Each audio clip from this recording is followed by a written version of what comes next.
Hey, dude. Whoa, there's so many of you.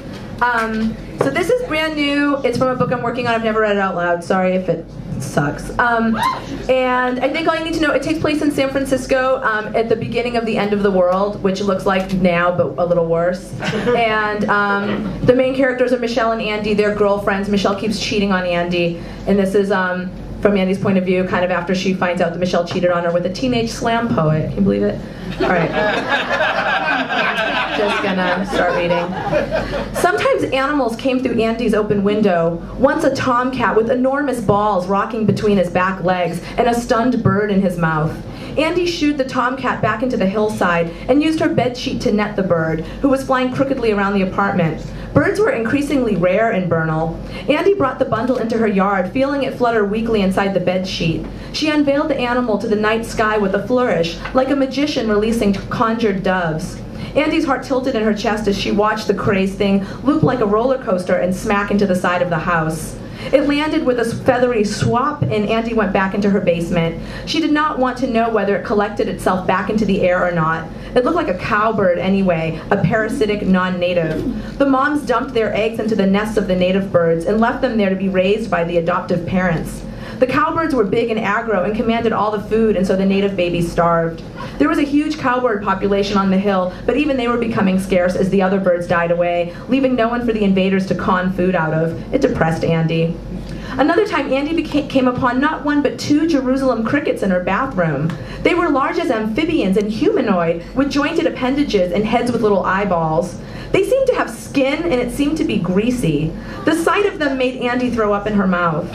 They look like nothing. Have you guys ever seen these fucking bugs? They will fucking terrify you. They're so horrifying. They're called potato bugs also. They're not the roly-polies. They're like, ugh. Okay, anyway, back to the story. They look, because this is fiction, they look like nothing she had ever seen before, except maybe in 1960s B movies where space aliens were imagined as giant bugs. She stunned them with a spatula and tossed them into a Tupperware container. She sealed the bugs inside, wrapped the thing in duct tape, and drove it to Michelle's house. Michelle's roommate Stitch loved insects. She thwarted the house's lazy attempts at fumigation, allowing only the non-violent sonar gadget someone purchased on a late-night home shopping network binge. You plugged the gadget into the wall and it emitted roach-repelling waves. The thing didn't work. Michelle found a tiny bug stuck in its vents, seemingly drawn to the sonar.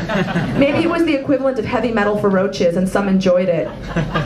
Stitch thought at this late date in the history of the Earth, more species extinct than alive, humans had to drop their preferences regarding the natural world. San Francisco used to have pumas. There had been occasional whales in its waters. Now even the butterflies were gone. They had roaches and feral cats and gangs of abandoned dogs patrolling the outskirts of town, evolving a tolerance for the rancid bay waters. They had invasive species. Burly lionfish menaced the grisly ocean, trash speared on their quills, the Mad Max of the sea.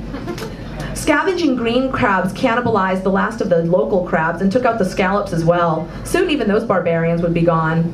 Pirate hermit crabs with no snails to raid secreted glue from their backs and papered themselves in Snickers wrappers and sea-worn chunks of styrofoam. Stitch was a Taurus. She felt the damage of the natural world in some deep place inside her.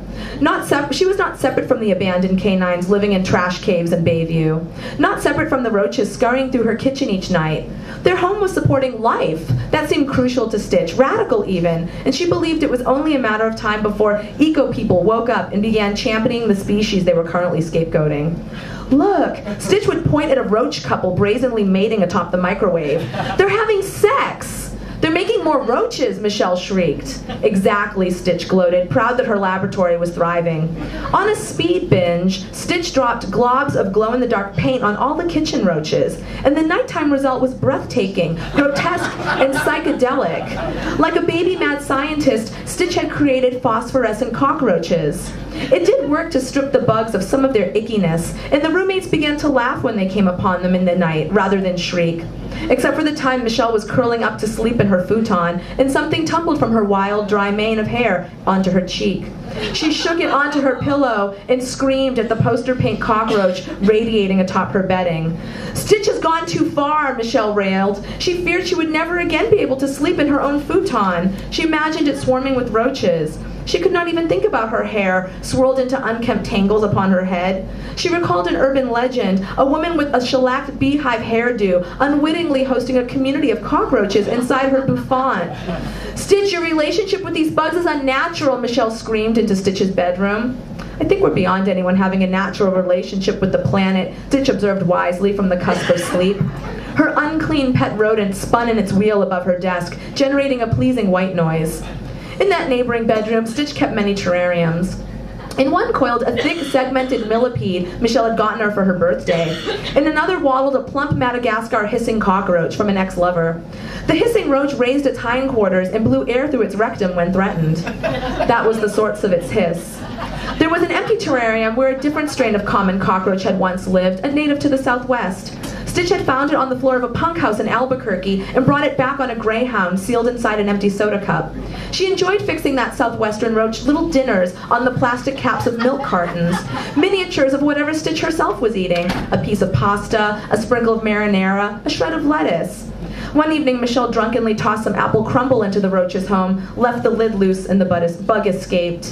Stitch's disappointment was lessened by the thought of the immigrant roach mating with the natives in the kitchen and creating a whole new species.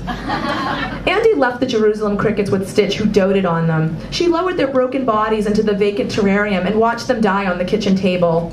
They had suffered internal damage when Andy whacked them with the spatula. Stitch kept a vigil beside them as they slowly left their bodies, a Buddhist priest ushering them into the bardo. Their faces were uncannily human. Maybe it was their wide eyes, or how their heads seemed stacked on their necks. Their antennae were long and their skin seemed Caucasian. Stitch was encouraged to learn that a native bug species was apparently thriving in Bernal Hill. She hoped more would tunnel from the earth and back into Andy's home. Stitch had never seen an insect so large and strikingly grotesque. She wanted another shot at domesticating them in her plastic terrarium. But Andy knew that if she ever found one inside her home again, she would have to move. In her bed, Andy took an inventory of invaders. She should have thrown a net over Michelle and cast her out. She should have smacked her with a spatula and left her for her roommates to deal with.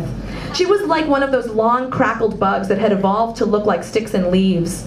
She had evolved to look like a normal girl, one capable of love and loyalty, one able to assist in the creation of a stable relationship, one that promoted good cheer and a feeling of safety. She had seemed true.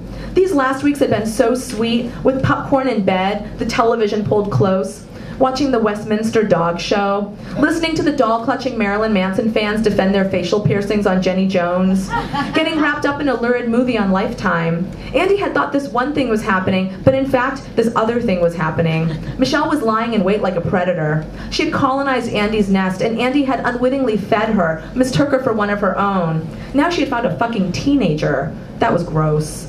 Tears shot from the side of Andy's eyes and slid into her ears. From her windows, she could see the planes and their holding patterns above SFO, bright lights shining in the sky, just sitting there, not moving. Thanks. Yeah!